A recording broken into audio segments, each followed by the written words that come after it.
If you've been watching this channel for a minute, firstly, thank you very much, but you probably now know the PS1 like the back of your hand. Thanks to the internet, we also now know the alphabet. So then, how about we celebrate the console that taught us all so much by combining both? Here's one PS1 game for each letter in the A to Z that shows just how brilliant the console truly was.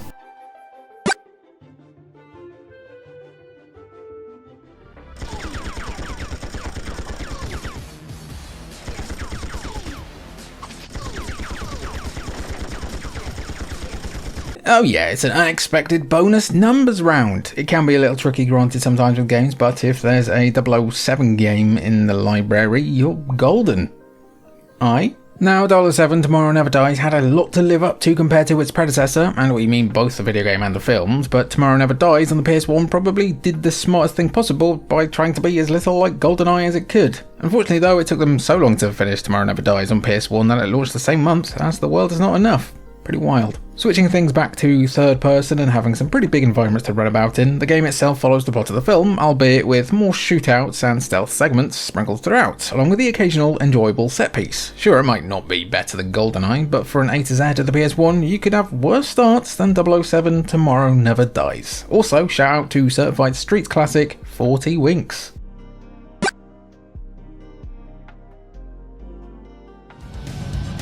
On our left! Bogey on our 6. Enemy locked on target. On our left! Take off! What is it with Namco starting a series only to give it a new name after that first entry? Look how Soul Edge / Blade turned into Soul Calibur, and Ace Combat followed the same pattern with the original game actually being called Air Combat. To be honest, Air Combat is a bit more of an accurate description of an aerial dogfighting simulator, but it's just not as cool, is it? Still, you should definitely check out Air Combat to see how this landmark series made its start. A sort of halfway point between realistic simulation and arcadey nonsense, players control a variety of real-life fighter jets throughout a great single-player campaign. A huge range of levels and objectives, plus the ability to fill out your hangar of planes by earning money, makes Air Combat quite deep and rewarding to play. And hey, if you enjoy it, Ace Combat 2, confusingly, is even better. Earn it with blood. You shall not have it! Mine! Mine! Mine! Quick spoiler for later on, but Legacy of Kain's Soul Reaver isn't in this video just because it's really difficult trying to limit the PS1 library to just one game per letter, and both L and S have some of their own bangers. Good news for you Nosgoth sickos though, as that means B is completely cleared up to celebrate the beginning of the entire Legacy of Kain series, Blood Omen. If you want an action RPG that makes Diablo look like a nice sunny day out at the beach, Blood Omen is your next favourite slice of dark fantasy. The first instalment in the grand gothic opera that is Legacy of Kain, Blood Omen follows a freshly turned vampire in Kain as he tries to get revenge on the powers that cursed him, but what if being a super powerful undead creature in the night is actually pretty sick? Yeah, that's one hell of an internal conflict, just like we had when trying to choose this, or Bloody Roar, or Breath of Fire. God, this was a hard video, please don't shout.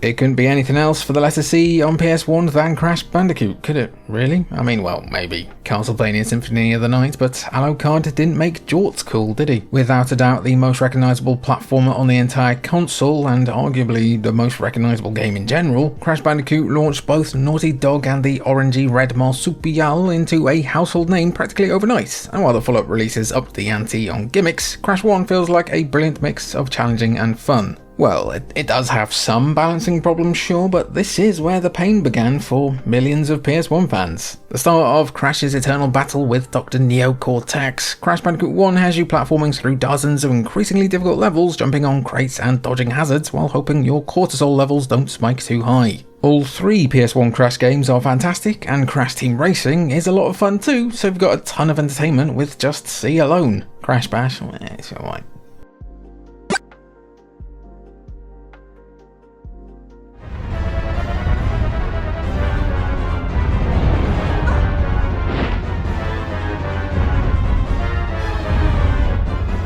Capcom might have found their golden goose when it comes to survival horror games, considering Resident Evil Requiem released this year and there's no signs that the franchise is stopping anytime soon. Still, we think that Capcom should pay more respect to their silver swan, that's Dino Crisis, and by that we mean more than just shoving ports of those games onto Steam with the RM up the wazoo. Boo! We'd argue that Dino Crisis is as fundamental to the identity of the PS1 as Resident Evil is, as while it might not have been quite as horrific, the thrills and tension of surviving this legally distinct Jurassic Park scenario made for an incredible PS1 game. Capcom are probably too busy remaking Code Veronica to find 7 minutes to bother with it, but if they ever manage to pull their finger out and do a proper remake of Dino Crisis, we'll be there day one. We hope everybody else will be too.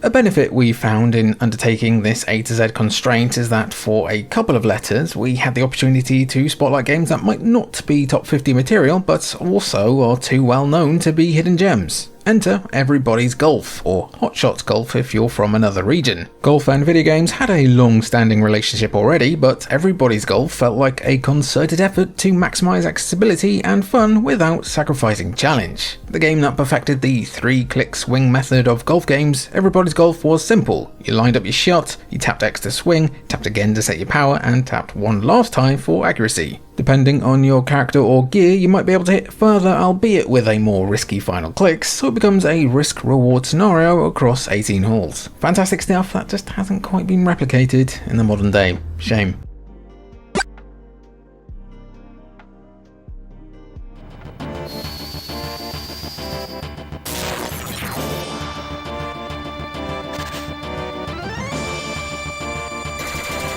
The PS1 is one of the few libraries of games that someone could do an A to Z through its library and come back with potentially 27 different games that still deserve honouring among the best ever games. Granted, F is a bit easier than most letters to choose a franchise, as there's 3 different all-timer Final Fantasy games alone, and Final Fantasy VIII is pretty good too. For our money, there's a reason why Final Fantasy VII is the most iconic one, but 9 and Tactics are also phenomenal. At this point in its pretty storied history, probably don't need to spend too much time explaining Final Fantasy VII to people, but just in case, Final Fantasy VII follows a group of eco-terrorism fighters battling a corrupt corporation, only for things to get weird and emotional almost immediately. Come for the thrilling story and groundbreaking RPG mechanics, stay for the Chocobo raising minigame and Barret. We love Barret.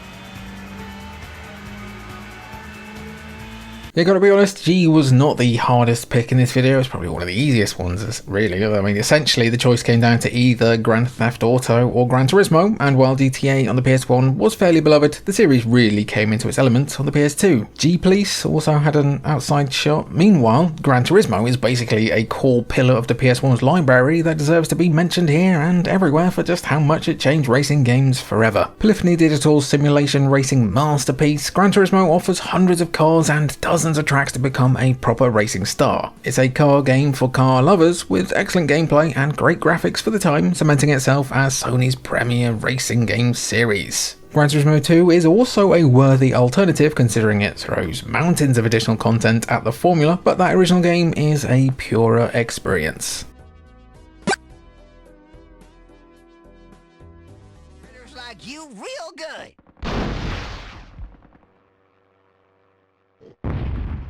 Would that be me you're after?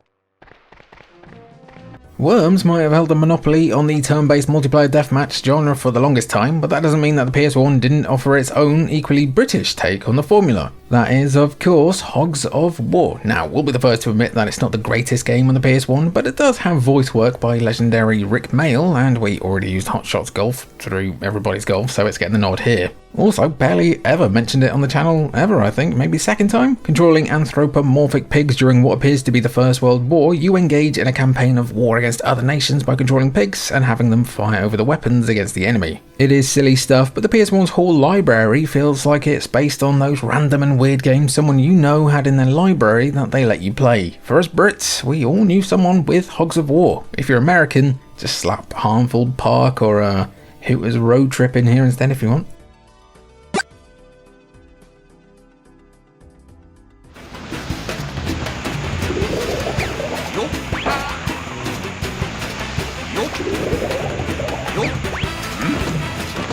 From one sort of obscure pick someone might have given you a chipped copy of on the playground to another, Incredible Crisis is a beacon to the weird ingenuity that was often found among PS1 games. In a way, you could draw a line between the madcap antics of Incredible Crisis to something like Katamari Damacy, in that both focus on showing Japanese culture through the lens of an acid overdose. It's wild, and we love it. Essentially just a collection of random and weird and brilliant mini-games, Incredible Crisis follows 4 members of the Tanamatsuri family, the father, mother and 2 children, as they head home for their grandmother's birthday. Unfortunately for them, and fortunately for those looking for entertainment, everything goes wrong, leading to some hilariously chaotic minigames and cutscenes. It is not the deepest game in this video, but sometimes you just need to be dumbfounded by honest-to-goodness silly spectacle. Oh, also, International Superstar Soccer is a good shout. What a game.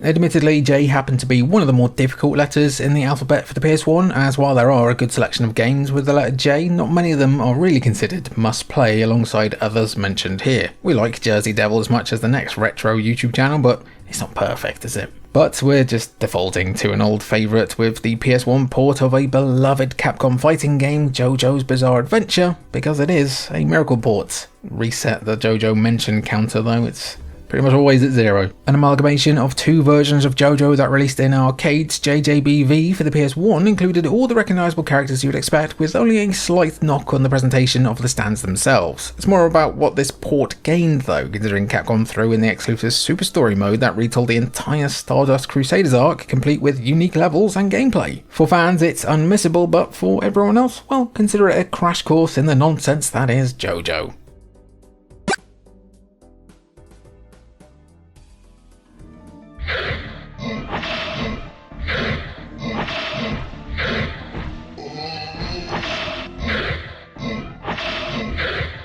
We'll get any potential confusion out of the way right now, as just saying Kingsfield could refer to the first ever game, which was a Japan exclusive, or what we know as Kingsfield, which was actually the sequel, Kingsfield 2. We're going with that first Japan exclusive game as it's just so deeply influential. You're an adventurer, there's a big spooky area filled with monsters, and you need to kill them, find good gear and actually make it to the end while barely comprehending what the hell is even happening. It's no wonder these games are sort of precursors to the Souls games. We've mentioned this story in the past, but it bears repeating that Kingsfield deserves its place here for how it completely U-turned from software as a company, as before this they were a business software company. K here stands for cool and new start, also what could be more PS1 than the game that showed us what 3D gaming could do. Wow.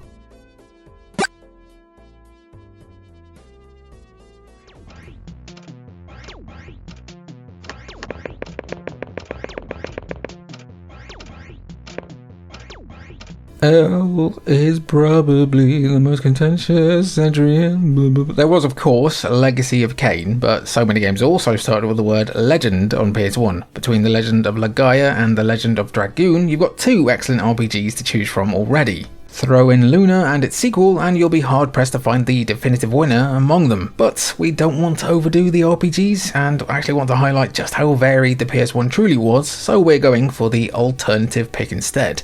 But if our dreams end up looking anything like the ones depicted in LSD Dream Emulator, send us to have our brain scanned. Another shining example of the imagination and ingenuity on offer within the PS1's library, LSD Dream Emulator is precisely what it says on the cover. You explore randomly generated dreamscapes and basically get a bit unsettled as you wander around because the dreams are really weird. It might have been a Japan-only game, but its legacy as a PS1 game is simply undeniable.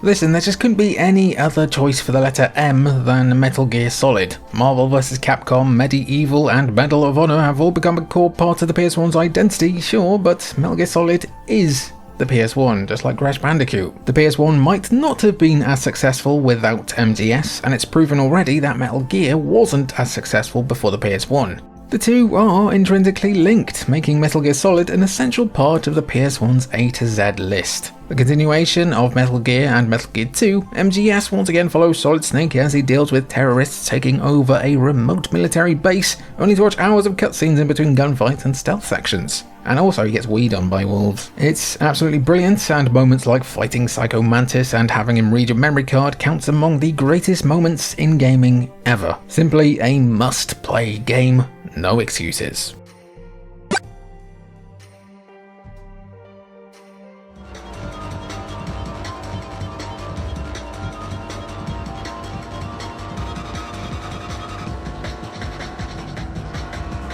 Any Americans watching this video will have hit the letter N and thought, oh yeah, it's sports time, they're going to give this everything they've got. Not a bad theory, considering there's NFL, NBA and NHL, but we're going for a racing game instead, one that happened to be prolific during the 5th, 6th and 7th generation of consoles. Yeah, it's Need for Speed, and we're choosing Hot Pursuit as the best one on PS1 specifically. You'd think that with a name like Hot Pursuit, this would be the first instance of police chasing within the Need for Speed series, but it wasn't. However, the AI was massively improved during those pursuits, making for a much more enjoyable experience as you try to escape the long arm of the law. There is a reason why Need for Speed became the byword for games about street racing, and it's because of quality games like Hot Pursuit.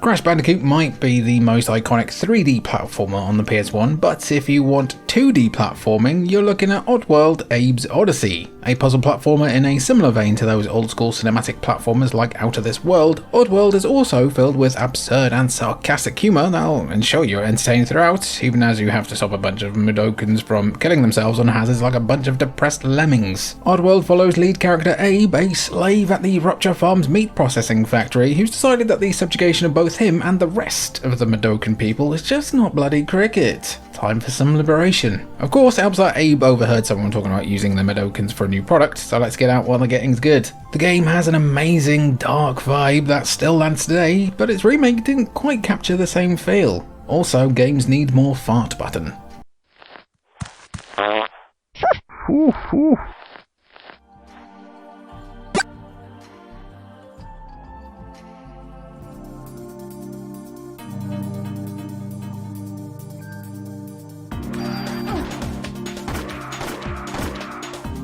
Square had already proven their RPG chops for years prior to the release of Parasite Eve, but we think it's fair to say that Capcom's Resident Evil did have an effect on them. Instead of just releasing another fantasy RPG, they managed to find a way to blend survival horror and active time battle mechanics with RPG gear and skills. It's a bit of a mental combination, but that absurd and unique duo is the reason why Parasite Eve has the legacy it does. And why hasn't Square Enix honoured that legacy by porting it to modern platforms like at all? We'll never know. The game follows Aya Breyer, an NYPD officer trying to stop a woman named Eve of Parasite fame as she unleashes a body horror nightmare on New York. People are spontaneously combusting, others are mutating into horrible creatures and orange blobs. It's like Black Friday sales all over again. Between this and the pretty decent sequel, you got two examples of the PS1 being a hotbed for absolutely crazy swings.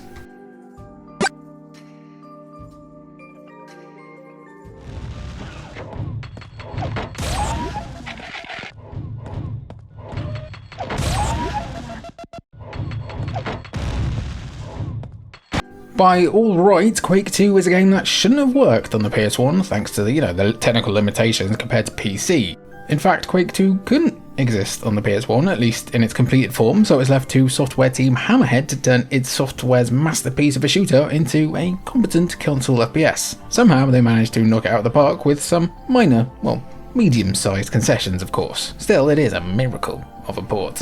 While Quake Uno never launched on the PS1, Quake 2 showed Sony fans what they'd been missing out on all this time. The continuation of humanity's war against the Strogg, Quake 2 offered a bunch of new weapons, loads of new power-ups, and more action-packed levels. This is still a sterling example of developer ingenuity on the PS1, meaning we simply have no choice but to include it, even if it does drop quite a few levels. Also, Q is a tough letter. Sorry to the Q-Bert elite.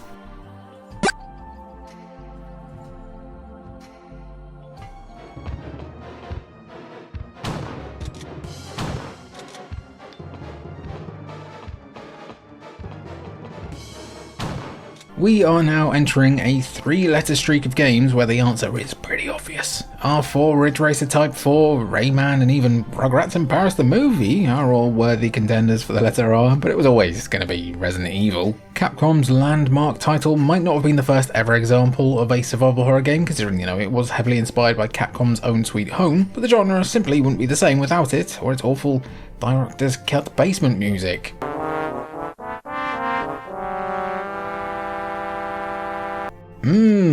Sounds and noises. The game that kickstarted the franchise still going very, very strong today, Resident Evil sees a group of special forces trapped in a remote mansion, only for the mansion to be filled with zombies, zombie dogs, and other monstrous beasties. Even if you can't get past some of its most aged parts, every gamer has to try it at least once. Of course, once you're done with RE1, you've got RE2 and RE3 to enjoy as well. Survivor is also a PS1 game.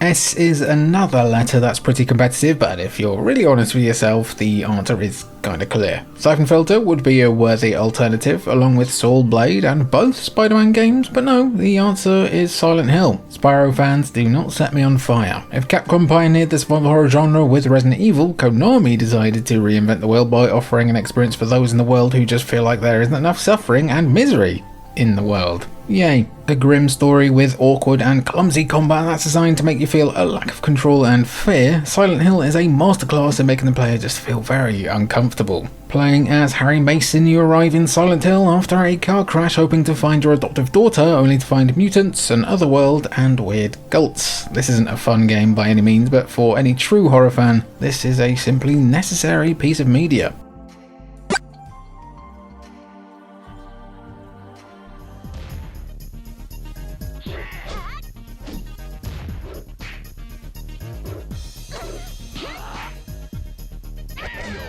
The final in this impromptu trilogy of competitive but obvious letters, T could have gone to games like Twisted Metal, Tomba, Tail Concerto, Tenchu, or Tony Hawk's Pro Skater 1, 2, 3. All of those games alone deserve to be considered among the best PS1 games of all time, but if you want the best of the best, Tekken 3 simply has not aged, The dictionary definition of a near-perfect arcade port, Tekken 3 manages to retain the excellent 60 FPS 3D fighting of the arcades on your home console, only now with 2 additional hidden characters, more unique moves for Anna, and 2 brand new modes. This was the definitive Tekken release, and everyone knew it. If you didn't own Tekken 3, you simply weren't PS1ing correctly, which is why some still consider this to be the franchise's best ever.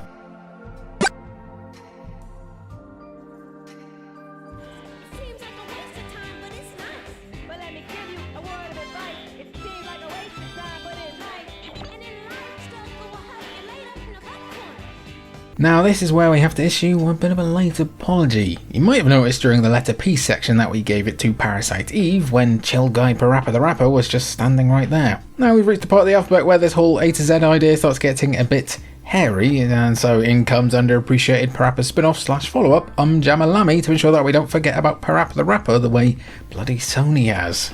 Instead of being about rap, Jamalami follows a guitar-playing lamb as she struggles to find her confidence before her band Milk Can's first big performance the following night. In classic, very silly PS1 game fashion though, Lammy is waylaid by a series of wild events that force them to find the confidence within themselves. It's cool, funny, and you unlock Parappa as a hidden character. Now, apology accepted?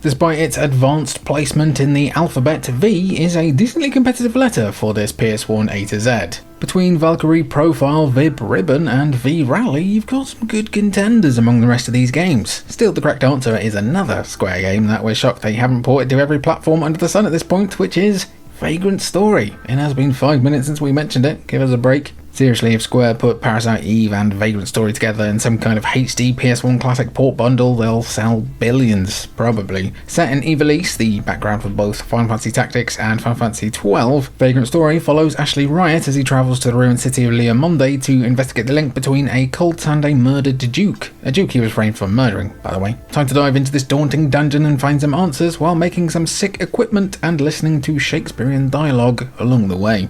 Well, I mean reading the dialogue. It was pushing the console all the way, give it a break.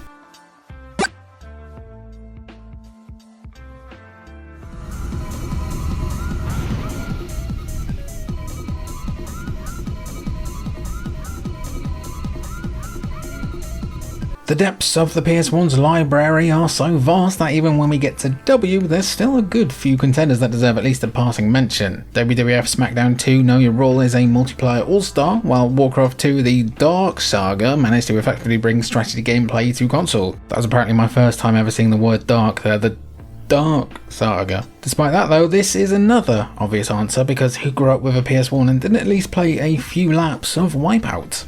Psygnosis's crown jewel, this anti-grav racer introduced the world to racing at impossible speeds while listening to the best British drum and bass anthems of all time. It's a difficult racer, sure, but the graphics, presentation and gameplay are practically unmatched apart from, well, the next two games in the series, but Wipeout was there. 3 races into Wipeout and you'll either emerge battered and broken or you'll be dancing along to Firestarter by the Prodigy while looking like wheels from Spaced. There is no in between.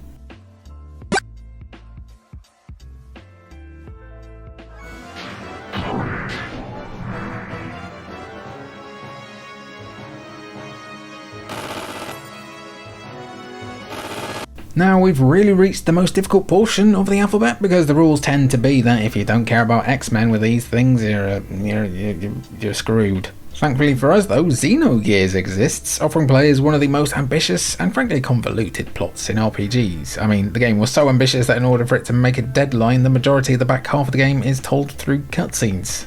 But to tell you the truth, it's still bloody excellent. The game itself follows protagonist Fei Fong Wong and a steadily growing group of ragtag adventurers as they try to overthrow a fascist regime, only to find a veritable tidal wave of mystery and intrigue about the nature of the world. Imagine your average rebel plot, only for it to include mountains of psychology, philosophy and religion, and you're about there. It's pretty heavy stuff, but so is your custard cream once you've dunked it in your tea. Basically, what I'm getting at is that both are delicious.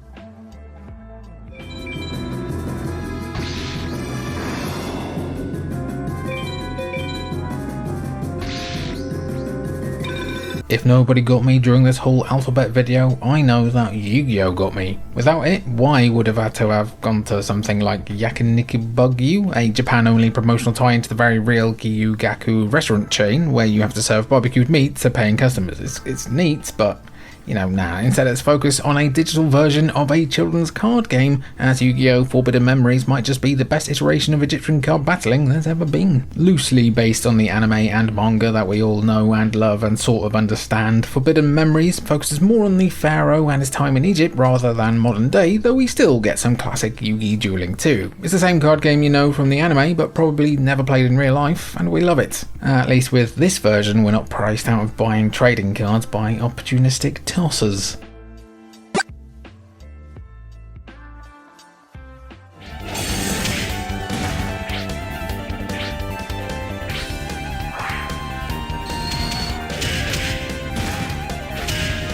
Look, you expected that Z would be a difficult one, and we're not going to sit here and tell you that Zero Divide is the forgotten sleeper pick for greatest fighting game of all time. I mean, it is decent enough, and its sequel is a huge improvement on the formula with new characters, mechanics and more, but it is overshadowed by the fact that it launched so soon after Tekken 3. If your 3D fighting game isn't perfect and it has to contend with Tekken 3, yeah, no wonder Zero Divide 2 got overshadowed, but it's not bad. Not bad. Developed by the guys who would eventually go on to make Mr. Mosquito, this is a Virtua Fighter-esque fighting game with more ground physics. Zero Divide 2 basically sees robots beating the motor oil out of each other for our amusement. Alongside new characters, walled arenas, and even breakable armor pieces for every character, Zero Divide 2 upped the performance to hit a smooth 60 FPS, which is an impressive achievement in and of itself. We do wish we could put a Zoolander tie-in here that we all dreamed of, but hey, Zero Divide 2, not bad at all. Actual gang, what do you think? Do you want to see this video done for other consoles like the PS2, Xbox, Dreamcast, all the consoles, basically the Gizmondo? Why not? We'll try. It's impossible, but we'll try. I would love to read your thoughts down below. Anyway, I've been Jimmy for Cultured Vultures. It's been good to have you, and I'll catch you when I catch you.